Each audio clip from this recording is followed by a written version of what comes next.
Sejam bem-vindos a mais um episódio do Visão de Jogo Podcast. Eu sou o Willy Robert e no programa de hoje, cara, fique até o final, porque eu vou aqui trazer vários pontos que provam absolutamente o quão ruim é o trabalho do Abel Ferreira. Então peço que você fique até o final, se você concorda ou se você discorda. Se você é um abelizado, você já não vai aguentar ver até o final, certo? Mas eu vou te trazer provas, tá? Inclusive até com vídeos, não sei se vou tomar flag do YouTube, vou até fazer um teste, porque é muito bom provar, né, por A mais B, mostrando pra cara do abelizado, na cara de quem não acredita no que a gente fala, o quão ruim é o trabalho do Abel Ferreira.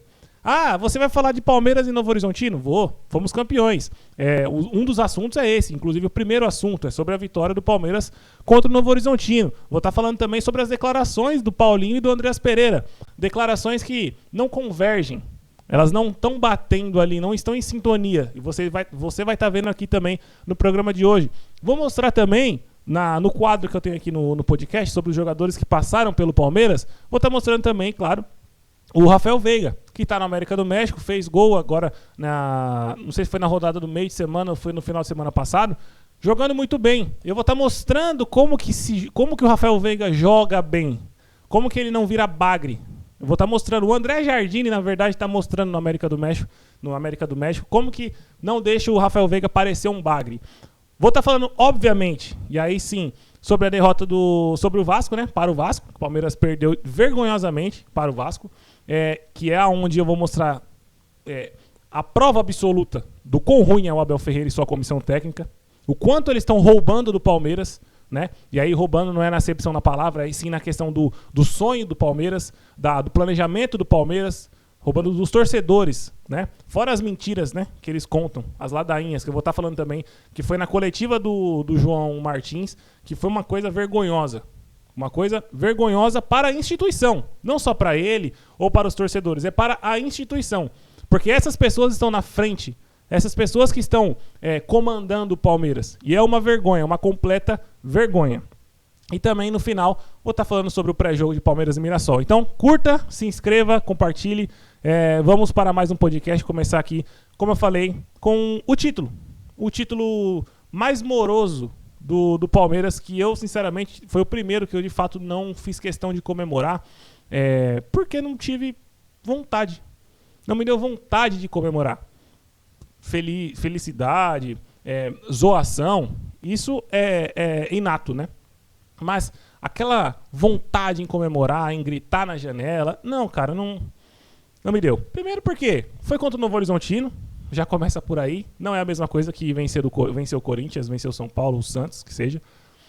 E segundo que a maneira que o Palmeiras venceu esse campeonato e as finais, sem jogar absolutamente nada, é completamente ridículo pra mim. Vamos começar aqui com a análise visual da partida. O que eu vi dessa partida? Primeiro, de ponto negativo, a negação ao futebol. O Palmeiras se negou a jogar no primeiro tempo, não quis minimamente tentar jogar. Usou a desculpa do gramado, fez 1-0, né? Fez 1-0 com o Marlon Freitas. Usou completamente a desculpa do gramado para falar que o gramado estava ruim, não dá para trocar passe, não dá para jogar. É sempre uma desculpa para não fazer o trabalho correto.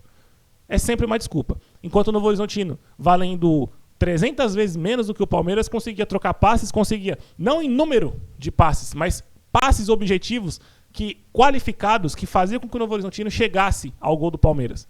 Conseguiu empatar o jogo. Agora, no segundo tempo, onde há um ponto positivo, que nem se considera tanto positivo, porque a gente tem que cobrar esses caras que estão na comissão técnica do Palmeiras por algo melhor de fato. Não é se contentar com, no segundo tempo o Palmeiras tentou jogar. Cara, não basta mais tentar jogar, tem que jogar. Não adianta mais tentar com um elenco de 1,9 bilhões de reais, que foi avaliado na última pesquisa que teve. 1,9 bilhão. Sabe o que é isso? Comparado a um Novo Horizontino. Ou seja, o mercado é inflacionado, está inflacionado? Sim, é mais do que óbvio. Porque não existe a diferença de 1,9 bilhão para, sei lá, para 10 milhões. Não é a diferença dos jogadores do Palmeiras para o Novo Horizontino. Não é essa. Isso é óbvio. Todo mundo sabe. Da mesma maneira que o Palmeiras, que vale 1,9 bilhão, não é tão pior comparado aos 10 bilhões do City. Sei lá quantos bilhões que o City vale. Não é. É muito parelho, porque os jogadores hoje em dia são ruins, são fracos tecnicamente. Mas ainda há essa diferença. E se o Palmeiras está investindo tudo isso, é porque acredita que dá para ser campeão, que dá para jogar melhor, certo? Então, a cobrança tem que ser em cima disso. Não adianta só tentar jogar bem. Tem que jogar bem. Tem que vencer jogando bem. É simples. É só apenas isso que o Palmeiras precisa. Vamos para o SofaScore, ver aqui as estatísticas, que já começa com uma estatística completamente medonha, que é a questão da troca de passes, né? O Palmeiras trocou menos passes do que o Novo Horizontino. O Palmeiras conseguiu trocar menos passes que o time que tem a menor média de passes trocados no campeonato. Todo jogo do Novo Horizontino, inclusive os contra o Palmeiras, tiveram menos de 300 passes. Sempre na casa dos 200. 210, 250, e ontem não. No domingo, 292 passes. O Palmeiras conseguiu ter a proeza de trocar quase 100 passes a menos do que esse time. O que importa é a qualidade dos passes. Sim, você pode estar pensando, você é habilizado, pode estar pensando isso. O que importa é a qualidade dos passes. Mas qual foi a qualidade dos passes do time do Palmeiras? O Palmeiras tentou o quê? No primeiro tempo, nulo, né? A gente vai olhar aqui, 97 passes é uma coisa que se a gente, qualquer pessoa, qualquer canal no YouTube, eu montar pessoas que eu conheço que jogam futebol, 11 jogadores vão trocar mais passes contra o Novo Horizontino do que o Palmeiras, em um tempo. Eu tenho a mais absoluta certeza. Mas o Palmeiras conseguiu ter a proeza. Naquele campo molhado, tá? Naquele campo molhado. Agora o Palmeiras conseguiu ter essa proeza de 97 passes. E no segundo melhorou. 112 passes. Ainda assim, atrás do Novo Horizontino, que teve 144. Se você acha que isso é bom, você não torce para o Palmeiras. Você torce para um time que você acha que na verdade não é. Você torce para um time pequeno. Você torce para um Manchester City na sua cabeça. Mas o Palmeiras não é o Manchester City. O Palmeiras vai ser comparado com o United, com o Liverpool. Certo? Com um time grande, que toda a sua história foi grande. Não foi porque a Leila chegou, não foi porque o Abel chegou no Palmeiras, o Palmeiras se tornou grande. Pelo contrário, já era muito grande antes deles. Certo? E não foi a Leila que fez o Palmeiras ficar grande, ou maior. Não foi a Leila. Foi o Paulo Nobre, foi o Gagliotti. Ela só pegou isso e manteve. E não está mantendo mais. No começo ela até se manteve um pouco, mas agora está declinando. Está investindo, mas ela não tem a coragem de simplesmente mandar esse cara embora. Porque esse cara vai acabar com todo o investimento que ela está fazendo. E vai, consequentemente, afundar o Palmeiras. Porque com esse investimento, se o Palmeiras não vencer, vai afundar financeiramente. E é uma coisa que a imprensa, que eu nem levo mais em questão, porque são completamente idiotizadas essa imprensa brasileira, não conhece nada de futebol e também não tem coragem. Os que conhecem não têm coragem de questionar, eles não falam nada. Os torcedores habilizados não falam nada. Ficam quietos. Então, de estatística foi isso. É o que mais dá para se falar em relação ao número de passes, que foi completamente ridículo. E no mapa de calor, outra coisa que se nota aqui, né? É que é uma coisa que, beleza, você não troca passe? Não troca, tá bom. Mas no chutão, tenta subir o time e lá na frente, lá em cima, fazer jogadas de fundo, tentar cruzamentos, mas na linha de fundo, cruzamentos para trás, algo mínimo que seja, assim, sabe? Só para você não desfazer tanto do futebol. Mas aí você vai olhar o mapa de calor, vamos contar quantos jogadores chegaram na linha de fundo do time do Palmeiras. Piquerez não chegou na linha de fundo. Murilo não chegou. O Murilo chegou. O Murilo chegou, teve mais ação na linha de fundo do que o Piquerez. Que curioso. Esse time é bem treinado. Gustavo Gomes teve ação na área. Curioso. Vamos ver se o Vitor Roque e o Flávio Lopes tiveram tanta ação na área quanto o Gustavo Gomes. O Kelvin não teve ação na linha de fundo. Isso aqui pra mim não é. O Marlon Freitas? Não. Maurício? Não. Isso aqui não é ação de linha de fundo. Isso aqui, pra você ter uma ação de fato consistente na linha de fundo, você tem que estar vermelhinho. O mapinha de calor tem que estar vermelho. Maurício não teve ação na linha de fundo. Andréas? Menos. Arias, que é para ser o meia direita, ou ponta direita, ou esquerda que seja, não teve ação na linha de fundo. Vitor Roque. Nossa, o Vitor Roque teve ação na linha de fundo. 1. Podemos dizer que o Vitor Roque teve. E o Flávio Lopes também. 2. Ou seja, os dois atacantes tiveram ação na linha de fundo. Quem é que chega para finalizar? Essas ações na linha de fundo se tornaram cruzamentos, perigos de gol, jogadas trabalhadas. Absolutamente nada. Esse título do Palmeiras foi o mais moroso que eu já vi nos meus 25 anos de vida. Foi o mais moroso. Não deu vontade de comemorar. Eu até falei no podcast passado, vamos comemorar, vamos sair na rua, vamos gritar e tal. Mas eu não tive vontade. Assistindo ao jogo, eu não tive vontade. É muita desculpa e pouco trabalho. E não só pouco trabalho, é pouca capacidade de entendimento de futebol ofensivo. E a gente vai ver contra o Vasco que defensivo também. A gente vai ver ainda na partida contra o Vasco que também falta muito de trabalho defensivo. Mas de Novo Horizontino e Palmeiras, em relação ao jogo, foi isso. Mas aí, no final do jogo, Cazé TV, os jogadores vão dar entrevista no meio do campo ali, uma resenha legal e tal, pra quem gosta de ver e tal, não sei o quê. Sempre sai mais ou menos a mesma coisa, né? Não sai muita coisa diferente, porque os jornalistas vão puxar o saco e os jogadores acabaram de ser campeões, vão sair por cima. Nada demais pra você analisar. Porém, existem jogadores que têm personalidade. Um desses é o Paulinho. E é uma coisa que você tem que lembrar. Eu vou lembrar. Você que está ouvindo aqui, assistindo, lembre. O Paulinho disse que o Marlon Freitas elevou o nível do meio-campo do Palmeiras em relação ao ano passado. Isso é verdade. Isso é uma completa verdade. E ele disse também que o Palmeiras terá mais a bola esse ano. Só que não é o que a gente está vendo. É culpa do Paulinho? Não é culpa do Paulinho. É culpa do treinador. E ele está falando isso sem jogar ainda. Certo? O Paulinho, quando o Paulinho voltar, ele precisa, para demonstrar o seu futebol, ter a bola. Certo? Ou eu estou errado? Ou eu estou falando alguma besteira? Ele precisa ter a bola. Eu arrisco dizer, depois dessa declaração, e tendo em vista a personalidade do Paulinho, pela carreira dele, ele é um cara que se posiciona, é um cara que fala mesmo, não tá nem aí. Eu arrisco dizer que quando o Paulinho voltar, o Abel Ferreira vai queimá-lo. Vai queimá-lo. Sabe por quê? Ele é um cara que não vai aceitar esse tipo de futebol. Primeiro porque ele não vai aguentar. Principalmente no início. Ele não vai aguentar ficar toda hora esticando bola para ele correr. Ele não vai voltar para marcar. Não vai aguentar. Até para poder ter uma volta mais... não precisar ter uma volta tão abrupta. Uma volta mais aos poucos, né? Mais amena. Se ele não marcar, não voltar para marcar e não ficar correndo nas estilingadas do time do Palmeiras, ele não vai jogar. Consequentemente, vai estar sendo queimado pelo Abel. E aí, é onde eu estou falando. Lembre-se disso. Eu não vou esquecer. A torcida idiotizada, abelizada, que para mim são sinônimos, ela precisa acordar. Ela precisa entender que o jogador de futebol do Palmeiras está sendo prejudicado por essa comissão técnica. É por isso que os caras não rendem. O GFT é craque? O Kelvin é craque? Obviamente não, os dois nem no Palmeiras estavam. O Palmeiras não tem nenhum craque. Craque, não tem nenhum. O futebol brasileiro só tem o Neymar de craque. É o único. Portanto, nenhum jogador sozinho vai fazer diferença. Todo jogador do futebol brasileiro, exceto o Neymar, precisa de um conjunto coletivo que, dos mais qualificados, eu quero dizer, dos jogadores mais qualificados que jogam com a bola, que são os dos jogadores do Palmeiras, precisam de um conjunto, de um time, um jogo coletivo ofensivo para que eles possam, com várias ações próximas à área, criarem oportunidades, fazerem gols, darem assistências, dribles.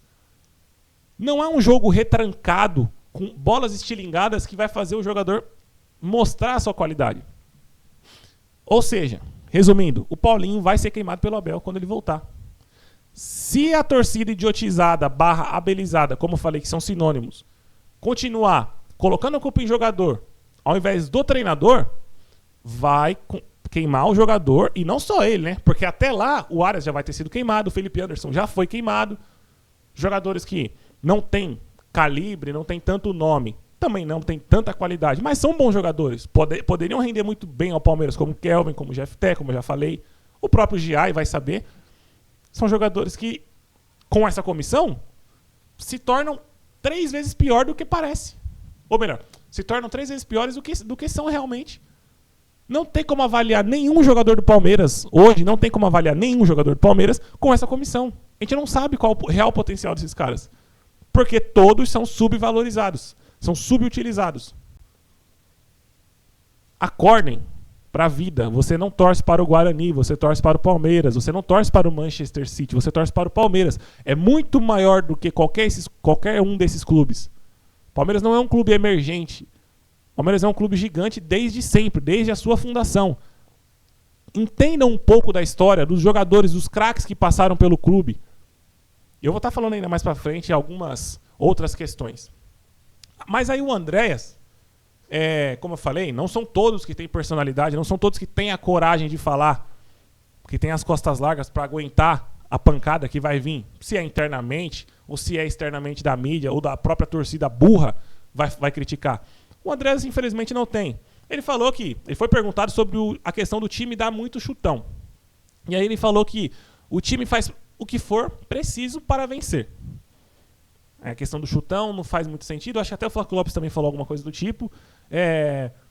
Então, assim, é uma coisa que não é todo jogador que tem a coragem de falar. Só que, pra mim, é muita bunda molice, é muita falta de coragem, cara, de você tá sendo prejudicado. O futebol do Andréas Pereira é muito prejudicado com o Abel Ferreira. É muito prejudicado. O Andréas Pereira poderia ser um jogador já, tipo, selecionável, já um jogador que... Não, esse cara tá na Copa. Porque a posição dele é carente na seleção brasileira. Mas infelizmente não é por causa disso, por causa do Abel Ferreira. Por causa de falta de atitude do próprio Andréas Pereira de falar, não, a gente tem que jogar melhor mesmo, a gente tem que jogar com mais bola no chão para poder melhorar nossa qualidade de passes, né? Melhorar nossa questão em número de passes, em finalizações, em chegadas à área, com a bola trocada no pé.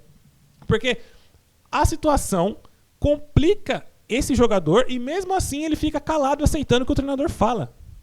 Cadê a personalidade desses caras, mano? Esses caras, porra, lutaram pra virar jogador, conseguiram virar jogador. Agora, né, no caso do Andréas, nunca foi campeão, foi o primeiro título, acho, da carreira, talvez, sei lá.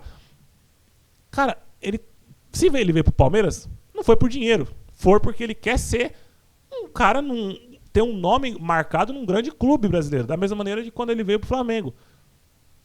Cara, é a chance da sua vida. Você vai deixar um treinador ruim fuder com a sua carreira? Deixar você marcado por falhas, porque ele falhou na partida contra o Vasco de novo.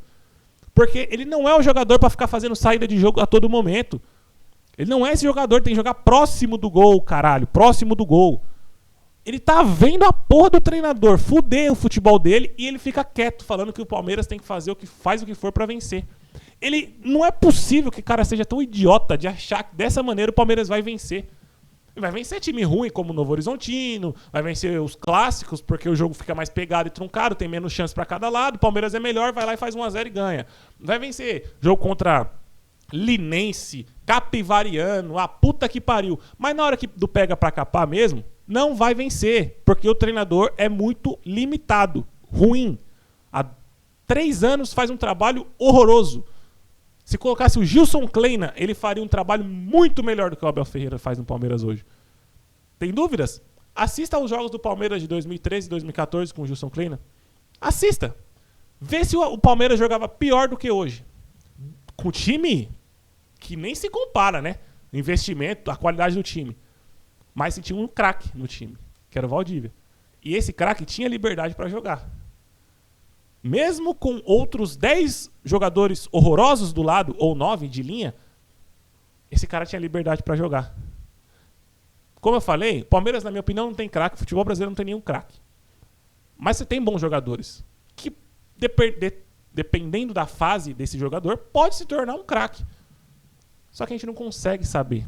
Jogando esse futebol ridículo, a gente não consegue saber se esse cara pode virar um craque, se o Flávio Lopes pode virar um craque, o Vitor Roque pode virar um craque, o Arias pode ser um craque, Paulinho, que nem tá jogando, mas quando jogar dessa maneira, não vai ser um craque. Acordem. Acordem pra vida. Pelo amor de Deus, acordem. Assunto encerrado sobre Novo Horizontino e Palmeiras. Agora, vamos bater de novo agora no Abel, em relação ao quê? Em relação a Rafael Veiga. O Veiga comandou a vitória do América do México, certo? Vamos aqui pro lance. Não sei se eu vou tomar flag aqui no YouTube. Se eu tomar também, não ganho dinheiro com isso ainda mesmo. Então, pra mim, tanto faz. Vou mostrar. Eu tenho que mostrar. Vamos ver as jogadas do Rafael Veiga aqui, pelo América do México. Na partida, não vai ter som, obviamente, né? Porque senão aí sim eu vou tomar flag. Na partida aqui contra o sei lá quem. Filadélfia. Acho que é dos Estados Unidos esse time. Provavelmente é a Conca Champions. Ou o gol do Rafael Veiga.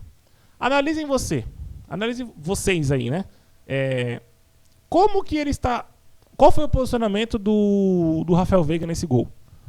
Será que ele estava marcando lateral? Será que ele estava dando bote no meio de campo? Ou será que ele estava se apresentando próximo à área para finalizar? Eu acho que não é muito difícil entender. O Rafael Veiga, como eu falei dos craques aqui no futebol brasileiro que não existem, olha o posicionamento dele aqui. Olha o posicionamento do Rafael Veiga aqui. Se fosse no Palmeiras do Abel Ferreira, ele estaria aqui, ó, longe do gol. Como foi na final da Libertadores. Longe do gol, para fazer saída de jogo. Um jogador que não sabe fazer saída de jogo. Ele tá para finalizar as jogadas próximo do gol. Um cara decisivo, campeão. Ele tem que jogar aqui. Perceba a movimentação dele e a movimentação dos jogadores do América do México. Passe em profundidade, 1-2, rápido. E o posicionamento dele como um centroavante, certo? Parecendo um centroavante. Só que é um posicionamento de meia atacante / segundo atacante, que é o jogador que é o Rafael Veiga, pelo amor de Deus. Entendam isso, o cara é um meia atacante, segundo atacante. No Palmeiras ele estava jogando de segundo volante, ou um meia atacante que não recebia nenhuma bola próximo do gol, porque o time só dá chutão. Jogadas trabalhadas, bola no chão, passe de pé em pé, bola sobrou pra ele, ele faz o gol porque ele é matador, ele sabe fazer gol. O negócio do Rafael Veiga é fazer gol. Próxima área, novamente, dando opção pra acelerar, pra poder chegar na área. Jogada com bola no chão. Certo? Esse é o Rafael Veiga que nós, palmeirenses, de 2020, 21, 22, até 23, conseguia ver um pouco. Certo? Aí, agora esse Rafael Veiga que a gente viu de lá pra cá, acaba sendo... Ele tem habilidade ou não tem? Ele tem habilidade ou não tem para fazer esse tipo de jogada? Ou seja, aqui no Palmeiras ele foi subaproveitado, subvalorizado. Consequentemente, foi queimado. Virou bagre na mão dessa comissão técnica. Porque para mim um jogador que faz esse tipo de jogada, ele tem capacidade de fazer contra qualquer adversário. Não importa. Ele tem que ter a coragem de fazer. A tentativa. Ou seja, agora ele com confiança... não é ele aqui não, eu já ia falar. Porque eu não tinha visto esse lance. Ó, próxima área de novo, novamente, chegando como meio atacante / segundo atacante, para finalizar. Esse é o jogador, esse é o Rafael Veiga, de fato, que o Palmeiras tinha em mãos, já teve em mãos, aquele já ele saindo, finalizando aqui o jogo, né? Esse é o Rafael Veiga que o Palmeiras tinha em mãos e não soube aproveitar. O Abel Ferreira não soube aproveitar de 2024 para cá. Por quê? Virou um jogo muito direto, virou um jogo de cruzamento para a área, só bola pelo alto, chutão, que o Palmeiras, devido ser muito melhor que os adversários, ganha a maioria dos jogos. Só que não pega pra capar no jogo que você vai pegar um time mais ajustado, um time melhorzinho, sofre, porque taticamente é pobre, um futebol pobre. E obviamente vai sofrer. E aí recai no quê? Nos bons jogadores. Porque os bons jogadores é onde você mais espera. Só que jogando esse futebol, cara, nenhum bom jogador se apresenta, se aparece. Porque ele só é um bom jogador, não um craque. Ele não é um craque. Há essa diferença. E o Rafael Veiga foi queimado pelo Abel Ferreira. E há quem diga que ele saiu justamente por desavenças, né? Por desavenças. Não sei se é verdade, aí eu já não sei se é verdade. Não duvido que seja. Porque teve a questão do Dudu, teve a questão do Al-Saad, que, como eu falei, há quem diga que teve lideranças do grupo que ficaram contra o Abel. Zé Rafael Veiga, e foi justamente os que saíram, né? Justamente os que saíram. Então, aí já é conjectura, não tem informação nem nada. Beleza? Vamos agora para Vasco e Palmeiras. A tortura final, né? Vamos para a tortura final aqui do podcast, que é onde justamente vai ser a pior parte aqui em relação a futebol, né? A futebol vai ser a pior parte. Vamos lá. Vasco e Palmeiras. O que eu posso falar pra vocês dessa partida aqui? Ó, primeiro de tudo, já vou acabar com a desculpa do time reserva, né?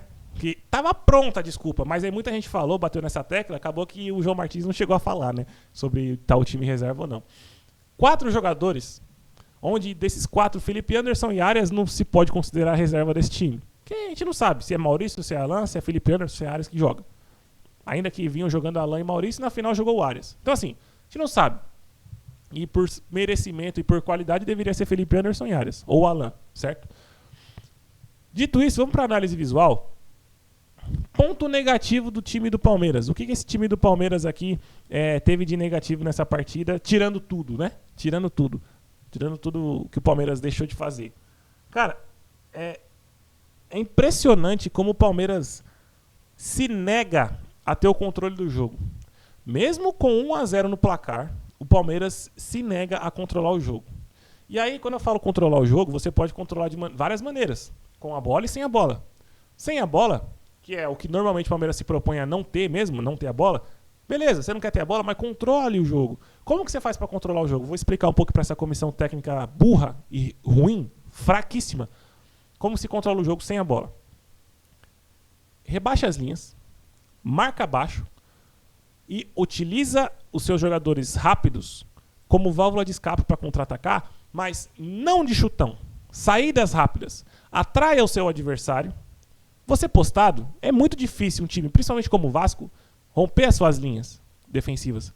Porque sempre vai ter alguém na sobra. Utiliza da recuperação de jogo para sair em velocidade e contra-atacar. O que isso vai tornar o jogo? O que isso vai tornar na cabeça, no mental do adversário? Pô, eu não posso me expor, porque se eu me expor, esses caras vão chegar com perigo. Você automaticamente neutraliza o adversário, se defendendo bem e contra-atacando bem. E com a bola é óbvio. Posse de bola no ataque, dando estilingadas aos poucos e mantendo a posse. Controla o jogo aí. Quando você não tiver a bola retraia todo o time, tente recuperar e aí retome a posse novamente. Beabá do futebol. Eu não deveria estar explicando isso pro Abel Ferreira ou pro Abelizado. Tipo, o Abelizado até sim, né? Porque se o Abelizado acredita no Abel, a pessoa que acredita no Abel tem que explicar esse beabá do futebol, né? Mas não para o treinador do Palmeiras. Eu deveria estar aprendendo isso com ele. Não ensinando ele. Porra, como que o cara não consegue fazer o time ter um time desse ter um controle de jogo contra o Vasco? Porque se não consegue controlar o jogo contra o Vasco, você não controla contra ninguém no mundo. Não controla o jogo contra ninguém. Pode vencer, perder, empatar. Mas eu tô falando de controle de jogo. É impressionante como o Palmeiras se nega a controlar o jogo. É impressionante. Outro ponto negativo. O Palmeiras não consegue fazer movimentações simples no ataque. Um jogador de lado de campo que receba a bola, ele não consegue ter uma opção de passe de um atacante ou de um lateral. Ele não consegue. A única opção de passe que ele tem é do próprio lateral atrás dele, do volante atrás dele e do outro lado para virar o jogo do outro meia ou ponta ou do outro atacante. Nunca há movimentações simples de 1-2, triangulação, jogada trabalhada de pé em pé. O Palmeiras não consegue fazer. Isso é culpa de quem? Do jogador ou do treinador? Se você acha que é do jogador, desculpa, você não conhece, não sabe, nunca jogou ou se joga, não tem noção nenhuma do que faz em relação ao futebol. Não sabe nada de futebol. Você que acha que a culpa é do jogador. Tente você, na sua pelada de fim de semana, conversar com o seu time, seja society, fut 5, fut 6, fut 7 ou jogando no campo mesmo. Converse com os jogadores. Tente você acertar jogadas ensaiadas. Você não vai conseguir. Justamente porque depende de um treinador. As jogadas fluem de maneira automática, aleatória. Agora, se o treinador manda você fazer determinadas coisas e te treina, você vai fazer aquilo ali. É justamente o que o Palmeiras faz. O Palmeiras se nega a ter o controle de jogo, se nega a fazer movimentações simples de ataque, mas, ao mesmo tempo, dá chutão, ligação direta e cruzamento para a área. Isso é treinado ou é culpa do jogador? Ou é o jogador que tira da sua cartola? Porque se você achar que é o jogador, você não precisa mais ter treinador. Deixa que os jogadores apenas resolvam. Eu acho que é mais do que claro que você precisa de treinador, né? Tá mais do que claro. Embora eu acho que se o Palmeiras não tivesse nenhum treinador, fosse só os jogadores, jogaria muito melhor do que com essa comissão técnica. Isso eu tenho a mais absoluta certeza. Mais absoluta certeza. Porque o futebol, se eles prezariam pela qualidade dos jogadores da frente, né? Ficaria um futebol muito melhor. Outro ponto negativo é o Flaco Lopes, que já está se achando craque. Está se achando craque. Ele não consegue soltar a bola de primeira, ou dominar e já tocar, ou dar um drible e tocar. Ele tem que segurar até perder. Não é até evoluir a jogada, não. É para perder a bola. Nessa partida contra o Vasco ficou muito chato de assistir, cara. O Flaco Lopes, toda a bola que ele pegava, ele perdia. Porque ficava segurando. Com opção para passar, muitas vezes até na frente, não tocava. Ficava segurando e perdia a bola. E aí, é aquele negócio, né? Você não tem outro jogador, você não tem um treinador, você não tem um capitão que pegue e fale com o cara. Pô, você tá exagerando, pô, você tá fazendo cagada. Não, ninguém fala. Abaixa a cabeça, deixa o cara perder a bola. O jogador que era pra receber a bola não fala nada, não xinga, não reclama. Aí fica esse futebol de amigos de igreja, né? Que eu acho que nem no futebol da igreja é tanto assim, né? Que o pessoal fala que futebol de igreja o pessoal xinga, grita, extravasa, tudo ali no campo, né? Esses são os pontos negativos. Positivo, absolutamente nada. Não teve ponto positivo nessa partida. Nenhum, zero. Eu não vi nenhum. O gol do Flaco Lopes, inclusive o gol do Flaco Lopes, nossa, será que eu tava falando mudo? Acho que não. O gol do Flaco Lopes foi... assim, não vou falar que foi cagada. Eu não vou falar que foi cagada ou que foi sorte. Eu não vou falar isso. Mas, cara, eu acho que o jogador do Vasco, que foi marcar o Flaco, os dois, né? Os dois foram marcar a linha de fundo. E deu todo o lado esquerdo pra ele, que é o lado do meio, que ele ia, naturalmente, ele ia cortar e bater. É um ponto positivo? Tá, ele fez um golaço, acertou um puta de um chute. Tá, mas nada mais do que isso. Nada mais do que isso. E em relação às jogadas, o Palmeiras não fez mesmo. Em relação às jogadas, aí que o Palmeiras não fez mesmo. Não tem nada o que se falar aqui. Vamos aqui para as estatísticas de Palmeiras e Vasco. Eu espero que não estivesse mudo, porque eu nem olhei aqui a questão da captura de entrada de áudio e eu mexi aqui no som aqui do microfone no cabo e aparentemente agora ele voltou mais alto. Vamos lá. Palmeiras e Vasco, ou Vasco e Palmeiras, estatísticas. Palmeiras conseguiu finalizar menos que o Vasco, certo? 17-8. E conseguiu ter menos ações na área adversária. O que isso quer dizer? Pressão que o Vasco exerceu sobre o Palmeiras. Teve muito mais ações na área, até em cruzamento, ou ações na área trocando passe, porque o gol do Vasco foi trocando passe, os dois, né? Então, ações com a bola na área adversária, o Vasco teve 28, o Palmeiras teve 17. Inadmissível, né? É inadmissível. Aí vai ter gente que vai falar, os saudosistas de plantão que defendem o Abel, falar, pô, mas o Vasco é um time grande. O Vasco é uma potência do futebol brasileiro.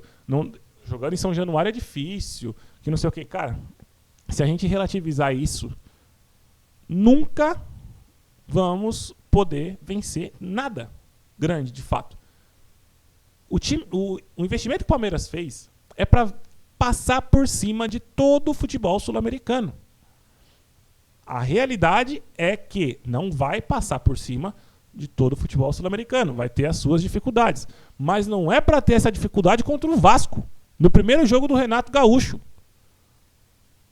E principalmente quando você vai para a coletiva e fala que a culpa é do gramado.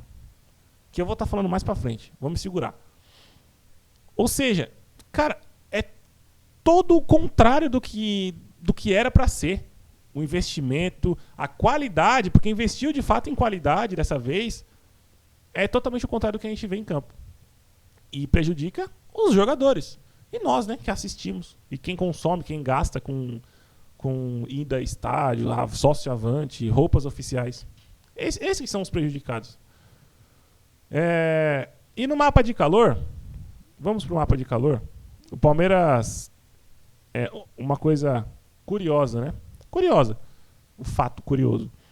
Nós tivemos 4 zagueiros e 2 laterais. O Palmeiras jogou 4 zagueiros, se você for olhar. Eu vou postar aqui as ações aqui para vocês verem. Os 4 zagueiros, né? Kelvin, zagueiro. Gomes, zagueiro. Fux, zagueiro. Jefté, zagueiro. Felipe Anderson, lateral, certo? Lateral esquerdo. E o Arias, lateral direito. Esse foi o jogo do Palmeiras. O Arias ainda no segundo tempo inverteu, né, a ponta. Mas esse foi o jogo do Palmeiras. 4 zagueiros e 2 laterais para jogar contra o Vasco. E aí o miolo com Marlon Freitas, Flaco Lopes e Andréas, que ameaçou marcar num 4-3-3, atacar num, sei lá, 4-5-1. Ô, bagunça tática do caralho, que você não consegue ver nada de positivo nesse time. Não consegue enxergar algo de positivo nesse time. É uma bagunça tática impressionante. Mas você jogar com 4 zagueiros e 2 laterais contra o Vasco é, pra mim, justa causa, cara. Você tem que demitir esse cara. Ele não tem capacidade de treinar o time do Palmeiras. Não é resultado. É desempenho. Eu sempre bato nessa tecla. Foi campeão ou perdeu o título, não importa. O que importa é o desempenho. O desempenho é o que vai te dar um norte. Se as coisas vão caminhar mais pra frente, aí sim com tempo de trabalho e tal. Mas não adianta dar tempo de trabalho pra uma comissão que não tem capacidade, velho. Não tem capacidade pra melhorar esse time. Um puta de um time que ele tem na mão não consegue fazer 11 jogadores jogarem com a bola no pé, criando chances de gol contra adversários muito inferiores. Porra, acorda pra vida. Esses caras não conseguem acordar, mano. Não conseguem cobrar o Abel. Não conseguem cobrar dessa diretoria pra que manda esse cara embora. Ele não vai melhorar porque ele não tem capacidade. Não adianta cobrar a melhora do Abel, ofensiva que seja. Ele não tem capacidade, ele não sabe como fazer. O ofensivo pra ele é dar chutão lá na frente pro centroavante brigar, o time subir um pouco e fazer um gol no contra-ataque. Esse é o ofensivo do cara. Ele não tem capacidade. Ah, mas ele já foi campeão, ele já apresentou coisas. Há 3 anos atrás, ele não tinha assinado um pré-contrato com o Al-Sadd. Há 3 anos atrás, ele pegou um time, não vou dizer montado, né? 2020, 21, 22, que foi o prime dele, onde ele mostrou evolução. Ele tinha pegado um time montado, entre aspas, defensivamente, e era novidade. Ele precisava se provar. Agora ele não precisa mais se provar e cospe na cara do torcedor praticamente em todas as coletivas, cospe na cara da imprensa em praticamente todas as coletivas, ou mentindo, ou dando desculpas esfarrapadas para abafar, né, o péssimo desempenho do time, ou simplesmente dizendo que a Leila é a melhor presidente da história do mundo. Ele só faz isso. Ele é pago para defender a Leila e se defender. Ele é pago para isso. Não é para treinar o time, não é para mostrar desempenho, tampouco resultado. Porque não importa. Ganhando ou perdendo, ele vai ficar. Ele vai ficar. E vamos comparar aqui outra coisa medonha, que inclusive me entristece muito, porque eu acho que logo logo esse cara vai sair do Palmeiras. Ele não vai aguentar tanto tempo. Depois de anos de Europa, anos de titularidade num time da Europa, ele não vai aguentar tanto tempo ser assistente de lateral. Na verdade, não é nem assistente, né? É lateral. Eu chamo o Maurício de assistente de lateral, o Felipe Anderson é um lateral. É um posicionamento de lateral esquerdo. Vamos comparar com o Andrés Gomes? Aí, eu acho que isso daqui, se eu sou o presidente do Palmeiras, eu sou o diretor, vice-presidente, eu ia mostrar pro Abel assim, ó. Pro Abel, comissão técnica. Ó, eu tenho um mapa de calor de 2 jogadores aqui. Sem mostrar de qual é qual. Qual jogador é melhor? Sem você saber quem é quem, você vai falar que é o do Vasco. Porque o jogador do Vasco jogou em cima do lateral do Palmeiras. Aí você vai pegar, vai mostrar que um é o Andrés Gomes e o outro que teve um posicionamento ridículo é o Felipe Anderson. Você como palmeirense, você torcedor de outro time que porventura estiver assistindo isso aqui, ouvindo isso aqui, você acha que o Andrés Gomes é melhor que o Felipe Anderson? Você acha que o mercado do futebol entende que o Andrés Gomes é melhor que o Felipe Anderson? Mas por que o Felipe Anderson teve esse posicionamento e o Andrés Gomes totalmente o contrário? O Andrés Gomes teve o posicionamento correto de um ponta. Por que o Felipe Anderson não teve? Por que o Arias não teve? Mas eu estou falando especificamente do Felipe Anderson, que já está quase 2 anos no Palmeiras, né? Por que esse cara não consegue desempenhar no Palmeiras? Realmente, você acha que a culpa é do Felipe Anderson? Cara, bota a mão na consciência, bicho. A culpa é do Felipe Anderson, que ele não consegue ter rendimento? Ou a culpa é dessa comissão técnica, que não consegue fazer o time jogar com a bola no pé do meio campo para frente e possibilitar com que o Felipe Anderson, que o Arias, tenha posicionamentos de pontas, posicionamentos de meias abertos próximo à área, para realizar jogadas próximo à área? É difícil. Se você não entende isso, cara, é melhor você ficar com aquela orelhinha de burro olhando pra parede pro resto da vida. Porque esse é o beabá do futebol, bicho. É o beabá do futebol. Você não conseguir entender isso, você não entende mais nada. Não entende mais nada. É bom ficar quieto para não atrapalhar. Porque já basta o Abel atrapalhando. Agora, você defendendo o Abel, você tá atrapalhando ainda mais. Tá atrapalhando ainda mais.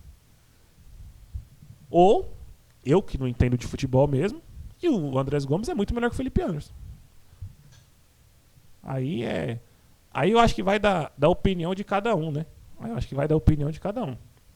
Mas eu acho que eu tenho a mais absoluta certeza que eu tô certo. Eu tenho a mais absoluta certeza que eu tô certo. E aí eu separei uma... Até fechei aqui, eu vou ter que entrar de novo aqui. Fechei sem querer. Eu separei uma questão do... Eu vou até procurar aqui, calma aí. Opa. Saí do negócio. Deixa eu virar aqui a tela. Eu separei uma questão do jogo, dos 2 gols. Eu quero mostrar pra vocês. Como eu falei, eu não sei se eu vou tomar flag ou não. Mas eu separei aqui pra mostrar pra vocês lances do jogo, né? Só que não os lances do jogo, né? Só os gols do Vasco. O gol do Palmeiras, como eu falei, não tem nada demais. É uma questão, eu acho que da jogada, uma questão do gol individual é uma falha do jogador do Vasco, não tem que se mostrar. Mas eu quero começar a mostrar pra vocês os lances com o campo, a imagem do campo aberta, além do mapa de calor, além das estatísticas, porque o jogo em si te mostra. Você consegue pausar e mostrar e falar com mais detalhes.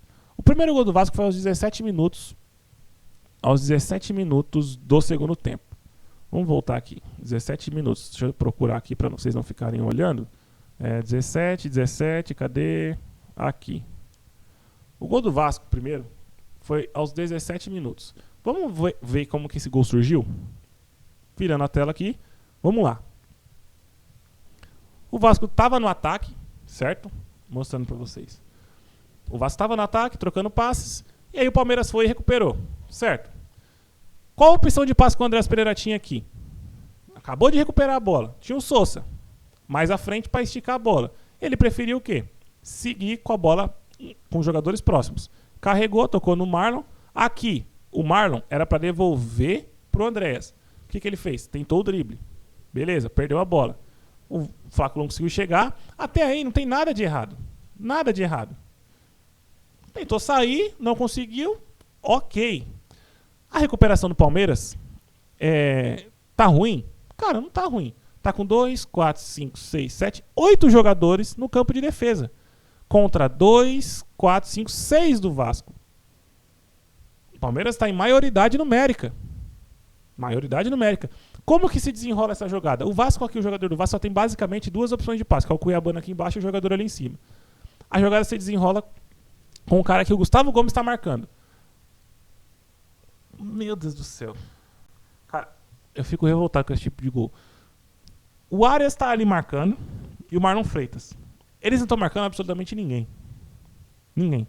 Porque o jogador do Vasco, o Thiago Mendes, já está em progressão.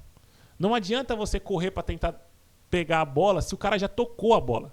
A menos que ele toque em cima de você, aí sim. Caso contrário, não adianta mais. Não adianta mais. E aí eles vão marcar. E o Gustavo Gomes não conseguiu tirar o pivô. Deixou o cara fazer o pivô. E o Thiago Mendes foi e fez o gol. Beleza? Erro de marcação do Palmeiras. Mas o que eu quero frisar aqui? O que eu quero frisar aqui? Vou até virar a câmera para falar só para vocês. Eu e vocês. Qual foi a jogada que o Palmeiras fez mais parecida que seja? Menos parecida que seja, ao menos. Com essa, nesse ano. Nesse ano. Uma jogada que o Palmeiras tenha feito assim, ó. Essa é uma jogada simples, assim, que você faz na escolinha, cara. Uma jogada que o jogador que tá na frente, você tá atacando em menor número que o adversário.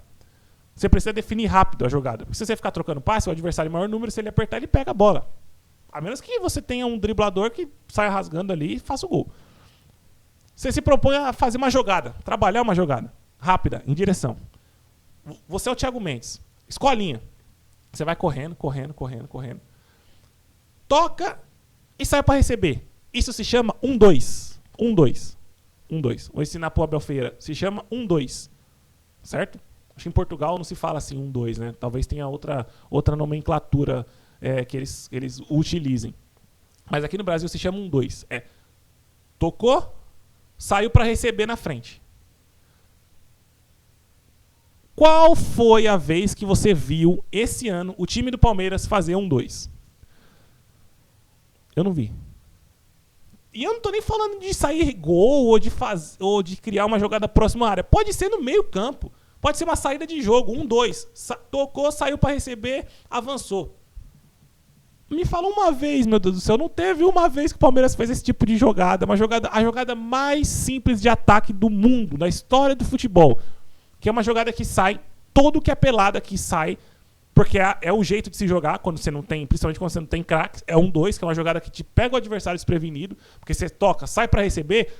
É natural, é inato que o cara não vai correr atrás de você pra receber. Porque ele sempre espera que o jogador que tá fazendo pivô ali, ou no caso o jogador do seu time que está se defendendo, você sempre espera que ele tire a bola. É natural do ser humano. Ou seja, se o cara do pivô consegue tocar essa bola, dominar e tocar, ou tocar de primeira, como foi o caso, você sai em progressão, nesse caso, cara a cara com o goleiro. Por que o Palmeiras não faz isso? Será que o Thiago Mendes e esse jogador que fez o pivô do Vasco, eu não faço a menor ideia quem seja, eles são melhores do que o Andrés Pereira, do que o Vitor Roque, do que o Sousa, do que o Flaco Lopes, do que o Arias, do que o Felipe Anderson, do que o Maurício, do que o Alan, do que esses jogadores todos? Será que esses caras do Vasco têm mais capacidade do que os jogadores do Palmeiras? Ou será que o Renato Gaúcho é muito melhor do que o Abel Ferreira? Ele tem muito mais ideias ofensivas do que o Abel Ferreira. Ou o Fernando Diniz, que estava até então no Vasco, é melhor do que o Abel Ferreira? Porque se a gente acha que o Vasco é melhor do que o Palmeiras, porra, tá todo mundo errado. Tá todo mundo errado, que tá pagando 1,9 bilhão num time, enquanto o outro vale 300 milhões. Como que esse time é melhor? Não, é impossível ser melhor. É impossível. E aí o Vasco faz um gol desse. Voltamos pra cena aqui. E vamos pro minuto 28, que é onde sai o segundo gol do Vasco, né? O minuto 28 vai estar mais ou menos... Calma aí. Aqui, né? Minuto 28 da partida, né? Rolar um pouco mais pra frente.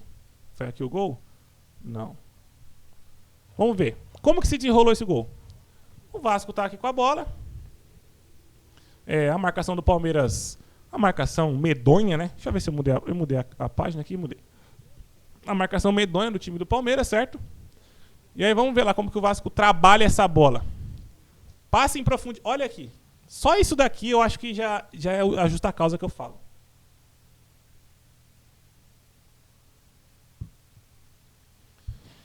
Vou até voltar. O Vasco fez no primeiro gol fez uma jogada no corredor central e no segundo gol usou o corredor lateral. Bola no pé, num gramado ruim de plantação de batatas. É o Cuiabano? Acho que não é o Cuiabano. Acho que é o Robert Renan, que é o zagueiro esse daqui. Deu passe.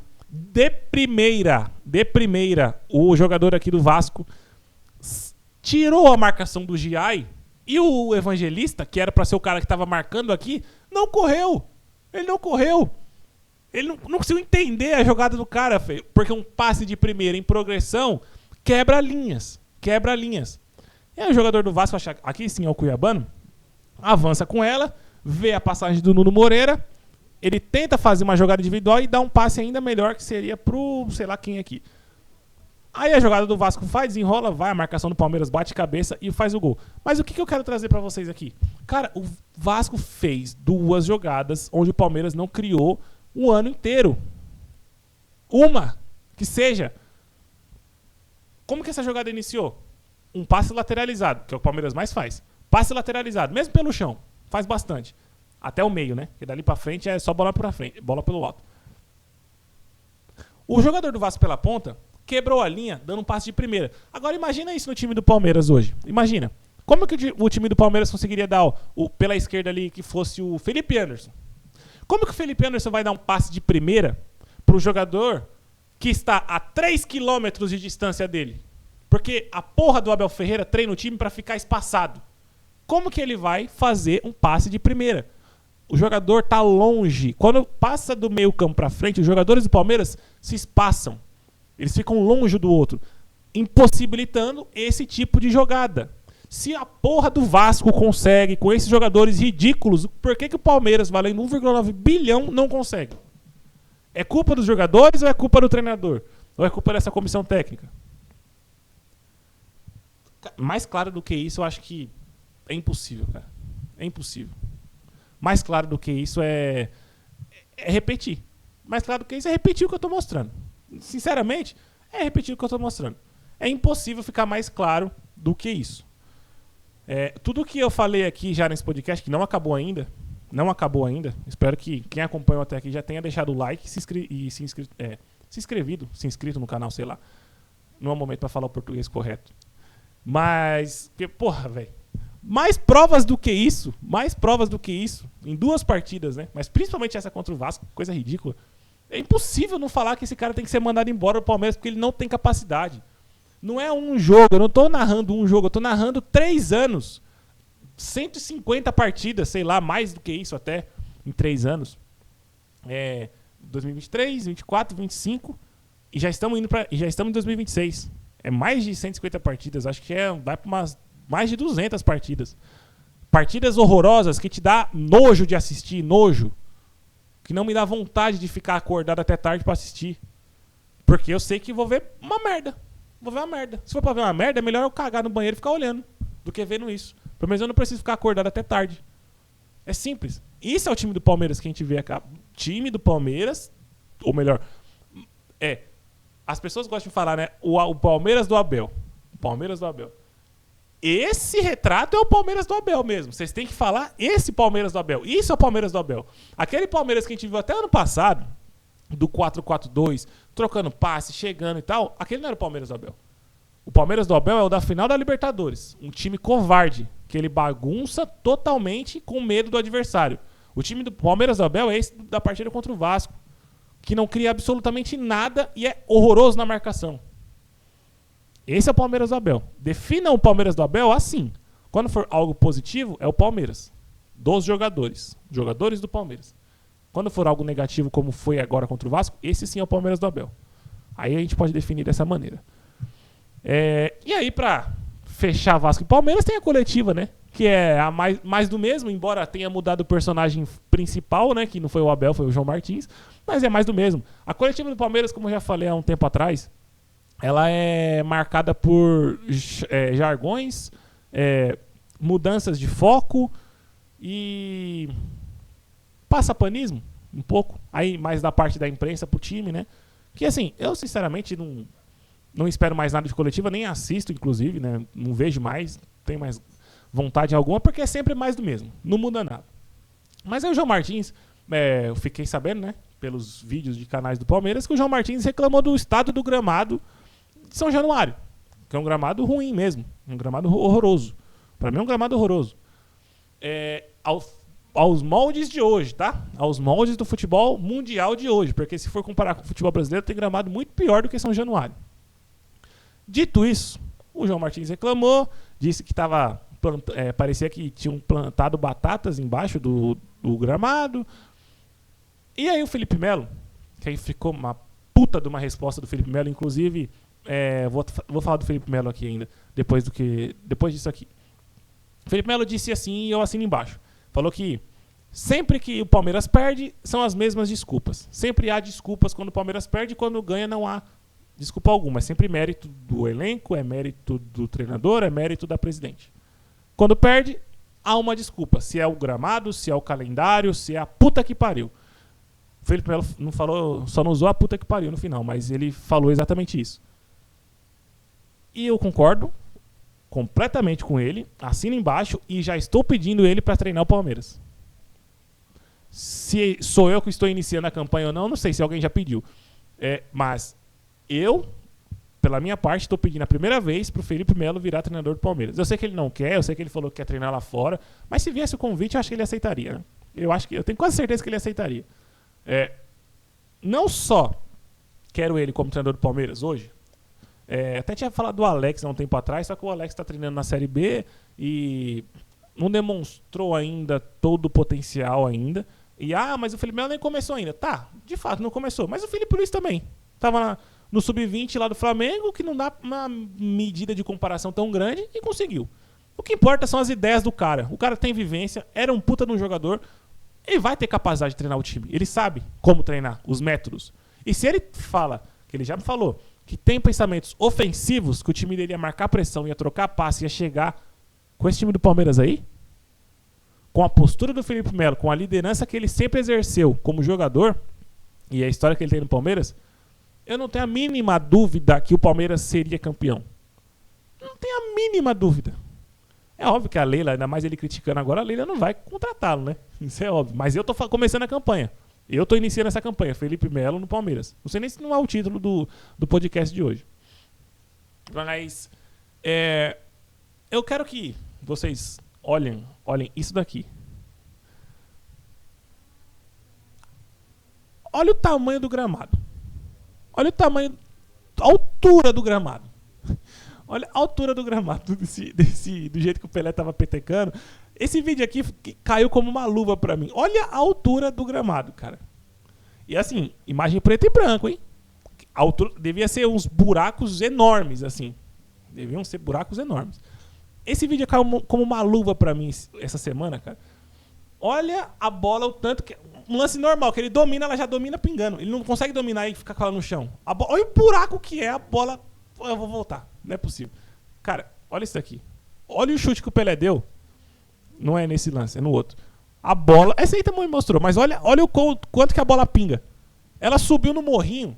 A bola subiu no morrinho. Ela subiu no morrinho na hora que ele chutou rasteiro. Isso é gramado ruim, João Martins, Abel Ferreira. Todos que vocês que são horrorosos no que vocês fazem. Isso é gramado ruim. E olha o que esses jogadores faziam nessa época. Aí eu vou ser o saudosista da vez. Chuteira pesando 1,5 kg, molhada era 3. Bola pesando 2 kg, molhada era 4. Roupa pesando 1 kg, molhada era 2. Que mais? O gramado, que eu já estou mostrando, horroroso. Todos, né, padronizados. Eu acho que eles conseguiam jogar porque era padronizado, né? Vocês pedem tanto padronização, né? Eu acho que se padronizar todos os gramados ruins, fica melhor o futebol, né? Aí acaba a desculpa, será? Será que acaba? Porque na Europa são padronizados os gramados. Aí ninguém reclama. Aqui, como não é padronizado, tem gramado que é bom, tem gramado que é ruim, aí vocês reclamam, né? Não é a qualidade, talvez seja a padronização, porque nessa época era padronizado. Será que é por isso que os jogadores jogavam tão bem, mesmo num gramado ruim? Não sei. Talvez seja, né? Talvez seja. Olha o que esse cara fazia. É o maior jogador de todos os tempos. Óbvio, não dá pra se comparar com os de hoje, tão pouco. Nem com os melhores de antes.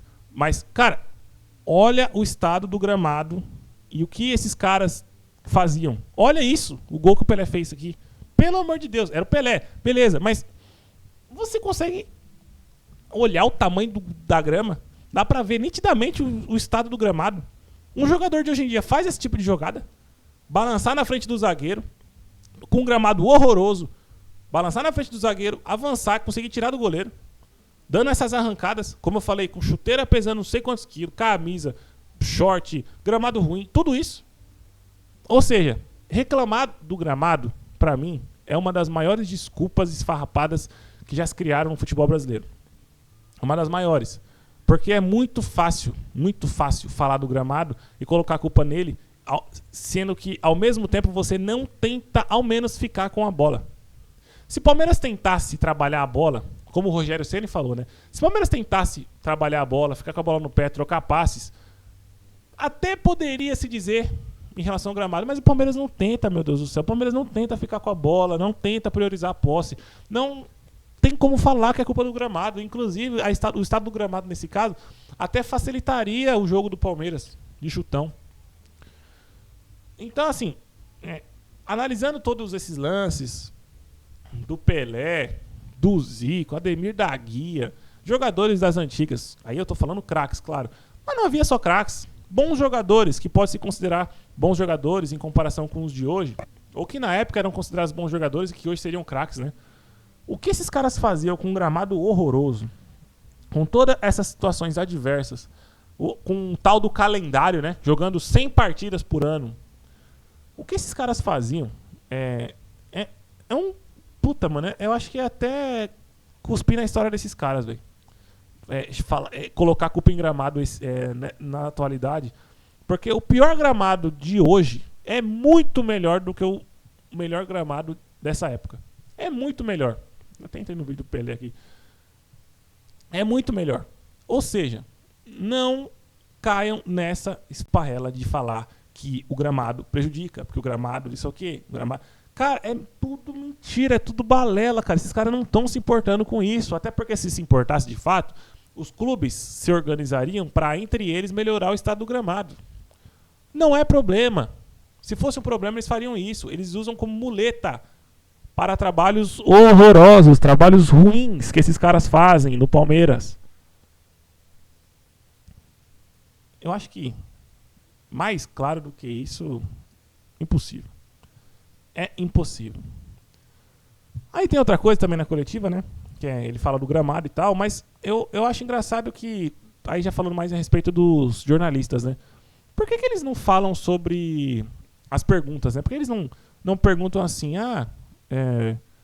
sobre estratégia?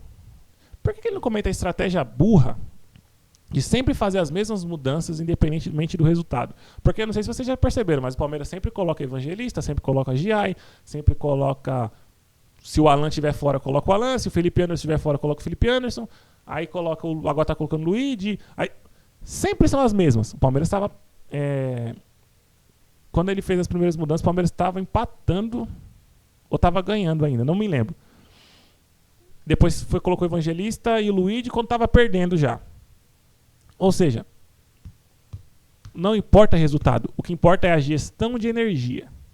A gestão de energia tem que ser priorizada para o próximo jogo, em casa, contra o Mirassol. A gente apresentar um desempenho minimamente razoável para ser elogiado, ganhar de 2-0 e aí falar que o Abel Ferreira é o maior treinador do Palmeiras. Os torcedores que criticam não são torcedores, são lunáticos. Porque houve gestão de energia, poupamos os jogadores e aí pudemos ter um desempenho menos ridículo contra um Mirassol em casa às 6h30 de um domingo. Isso é o que vale para o Palmeiras, internamente. Para a sua comissão, para a sua diretoria. E por que ninguém também pergunta sobre a injustiça feita com o Felipe Anderson? Como eu falei, eu iria dizer, né? O Felipe Anderson logo vai sair do Palmeiras. Ele não vai aguentar muito tempo. Dessa maneira ele não aguenta. Sendo injustiçado, sendo queimado, tendo sua imagem bagunçada, num clube que ele não tem história, não era da base do Palmeiras, era da base do Santos, inclusive. Não tem por que ele ficar aqui. Eu, se fosse ele, tinha ido embora. Mesmo sendo palmeirense, sendo profissional, teria ido embora. O Abel tá fudendo a carreira desses caras, dos bons jogadores. Ele levantou a carreira do Breno Lopes, do Daverson, do Rony. Agora, porque são jogadores ruins. Jogadores bons, ele afunda esses caras. Porque esses caras têm que ter a consciência tática da marcação. Os caras não podem jogar com a bola. Eles são contratados, se destacam com a bola no pé e são contratados para jogar sem a bola. Essa é a estratégia, esse é o planejamento do clube. Eu que estou errado. O Fernando no Insta Verde está errado, os caras da turma do amendoim que estão errados. Esses caras, nós estamos errados. Vocês, abelizados, que estão certos. Vendo toda essa cagada, todo esse planejamento idiota, burro pra caralho, vocês estão certos. Ficando quietos, vendo tudo isso. Eu que tô errado. Né? Eu que não sei nada de futebol. Não jogo futebol a minha vida inteira, não assisto futebol a minha vida inteira. Não. Vocês que estão certos. Porque vocês acreditam em absolutamente tudo que uma pessoa diz. Fecham os olhos para a realidade, para o que vocês mesmos veem. Porque alguns não têm capacidade de enxergar o que vê. Mas outros até conseguem, mas eles preferem acreditar no que é falado para eles. Não no que eles estão vendo. São completos idiotas. Imbecis. Que vivem, acho que, sei lá, numa sociedade sendo enganado todo dia. Eu acredito nisso. Dessa maneira. Porque se tratar na vida como vocês tratam com o futebol, você é abelizado, você é enganado todo dia. E nem percebe. Nem percebe. Nem percebe. E a cada jogo que passa, a verdade é que eu sinto menos vontade de assistir. Eu até falei nos podcasts passados ali que tava desgastante ver jogo do Palmeiras e tudo. Mas e aí eu assistia, continuava assistindo. Devido, porque porra, o coração, não tem como. É uma coisa que só quem assiste, quem torce mesmo consegue entender. É uma coisa que te puxa pra ver, pra saber pelo menos o que tá acontecendo. Mas eu vou te falar, tá? Cada jogo que eu passo pra sentar no sofá e assistir, cara, é um desânimo. Porque ao mesmo tempo que você assiste querendo, porra, ver um bom futebol, quem gosta de futebol gosta de ver um bom futebol. Até por isso muita gente recorre ao futebol europeu pra se assistir. Mas, porra, eu quero vencer, quero tudo. Cara, eu quero ver um bom futebol do meu time. Eu queria vencer em 2010, 2011, 2012, 13, 14, 15. 15 já tinha um bom time, né? Até 2014. Eu queria vencer. Foi passando o tempo, o Palmeiras foi melhorando, graças ao Paulo Nobre. Eu fui querer começar a entender até mais, um pouco mais de futebol, 15, 16, 17 anos. Eu comecei a cobrar um bom desempenho, porque se tinha um time, ou seja, eu cresci na minha infância com o Palmeiras sendo pior do que Santos, São Paulo e Corinthians. Quando o Palmeiras passou a ser melhor do que esses três, ter mais investimento, eu passei a cobrar mais desempenho.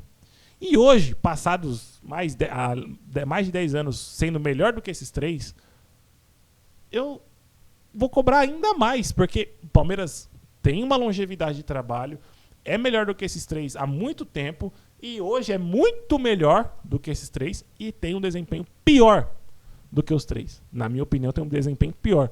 Porque se você for levar em consideração custo-benefício, cara, é ridículo. Mesmo o Santos consegue jogar melhor do que o Palmeiras. Ter mais a bola, até no jogo contra o próprio Palmeiras. Como que o Santos jogou? E como que o Palmeiras jogou? Como eu já falei, resultado é uma coisa, desempenho é outra. Eu cobro desempenho e resultado. Porque o investimento, o clube que eu torço, é para isso. Desempenho mais resultado. Nada menos que isso. Dito tudo isso, vamos para o pré-jogo e o último assunto aqui do podcast de hoje. É sobre Palmeiras e Mirassol, pré-jogo, amanhã 6h30, né, domingão. 6h30, horário horroroso, né, porque domingo só presta ou 11 da manhã ou 4 da tarde, né. Principalmente 4 da tarde, que é o horário clássico. Mas 6h30 pra frente, 8h30 então no domingo é pra fuder. Mas vamos lá, Palmeiras e Mirassol. O Mirassol vem do empate com o Santos. Eu acho que continua sendo, os jogos que eu assisti do Mirassol esse ano, continua sendo um time mesmo totalmente diferente, né? Os jogadores foram saindo, né? O principal, que era o Danielzinho, tá no São Paulo. O time continua sendo muito direto e eficaz. Ainda consegue estar nessa batida, né? O time troca bem passes, não muitos, mas troca bem os passes e consegue ser direto e eficaz. Eu acho que é o que o Abel Ferreira queria no Palmeiras, na verdade, né? Que ele não consegue fazer. Nem isso ele consegue fazer. E jogando fora de casa, tem as suas dificuldades. Normalmente ele é mais forte em casa, mas ele tem as suas dificuldades ali. Só que é um jogo que proporciona isso, né? Jogando fora de casa contra um time grande, ele consegue ficar mais tranquilamente na defesa e tentando ser mais direto e consequentemente eficaz. Já do Palmeiras, eu acho que o Palmeiras deve ter o retorno dos 4. Não sei dos 4, porque eu não sei se o Vitor Roque volta. Mas pelo menos os 3 titulares. E aí naquela dúvida se vai jogar o Alan. O Maurício deve jogar, mas não sabe se é o Alan, o Arias ou o Felipe Anderson, né? Mas deve ter o retorno desses titulares, porque fez a gestão de energia, né? Teve a volta do Allianz Parque, que é o destaque principal para essa partida, né? Só que eu acho que é uma volta do Allianz Parque com uma pressão por um bom futebol, né? Não só resultado, mas um bom futebol. Se o Palmeiras ficar jogando dessa maneira ridícula por uma bola contra o Mirassol em casa, a torcida vai cobrar. Muito provavelmente. Os amendoins, a turma do amendoim que fica ali atrás, que não é mais turma do amendoim, porque não critica, só abraça o que o treinador fala, não vai criticar. Mas os torcedores, de fato, que entendem de futebol e cobram um desempenho, mais resultado, vão cobrar. Que é a organizada, que é o resto do estádio. Gol Sul, Gol Norte, superiores. Agora as centrais não cobram. Muito difícil. Principalmente a Central Oeste, que fica atrás do treinador pedindo foto e autógrafo do Abel. Todo jogo, o jogo inteiro. Você pode olhar lá, não assistem um jogo, não torcem, não cantam com a torcida, ficam pedindo autógrafo e foto com o Abel o jogo inteiro. Nem falam mais de jogador, nem querem saber de jogador, querem saber do treinador. Porque o Abel é o maior da história do Palmeiras. Mas nunca que eu vou aceitar que esse cara é o maior da história do Palmeiras. Ele pode ganhar mais 10 Libertadores e 10 Mundiais e ficar o resto da vida no Palmeiras. Nunca que esse cara vai ser maior do que o Felipão e o Luxemburgo no Palmeiras. Sabe por quê? Luxemburgo e Felipão nunca cuspiram na cara da torcida do Palmeiras. Esse cara cuspiu. Primeiro que ele assinou e abandonou o time no final da temporada, em 2023, que ninguém fala mais disso. E segundo que várias falas dele contra a torcida, brincando com a cara da torcida, e não aceitando quando a torcida xingou ele, porque a torcida já xingou o Luxemburgo, já xingou o Felipão, esses caras ficaram pianinho. Entenderam? E fizeram sua história aqui. Esse cara nunca aceitou e sempre ficou cuspindo na nossa cara. Esse cara nunca vai ser maior do que esses. Marcou sua história no clube. Foi importante até um determinado ponto. Mas maior da história, ele pode, como eu falei, ficar a vida inteira, ganhar todos os títulos possíveis repetidas vezes, não vai ser o maior. Pra mim não vai ser. Pra mim não vai ser. O clube pode considerar o que for, os presidentes, mas pra mim não vai ser. E como eu falei, né, em relação a essa pressão, eu acho que o Palmeiras vai ter essa pressão sim para um bom futebol. E eu acredito que vai acabar fazendo um bom futebol, praticando um bom futebol, assim, dentro do possível, né, dentro do que esse treinador consegue fazer. Marcando em cima, pressão, tentando fazer um gol no início, para daí acalmar e aí fazer seu joguinho pobre e ridículo de sempre. Mas eu só espero que a torcida não se contente apenas com o resultado. Eu espero que continue pressionando. Pressionando. O time começou a ficar se defendendo contra o Mirassol, começa a xingar. Começa a vaiar, começa a xingar. É isso que o Palmeiras precisa, para os jogadores, junto à comissão, entender que a torcida pede mais do que ficar ganhando, fazendo 1-0 e se retrancando. Pede muito mais. Para esses caras começarem a trabalhar de maneira inteligente, de uma maneira melhor, né? E mais ofensiva. Beleza, rapaziada? Muito obrigado para quem acompanhou até aqui. Se inscreva no canal, deixe seu like, compartilha com os palmeirenses praticamente esse desabafo de 1h10. E valeu, até semana que vem.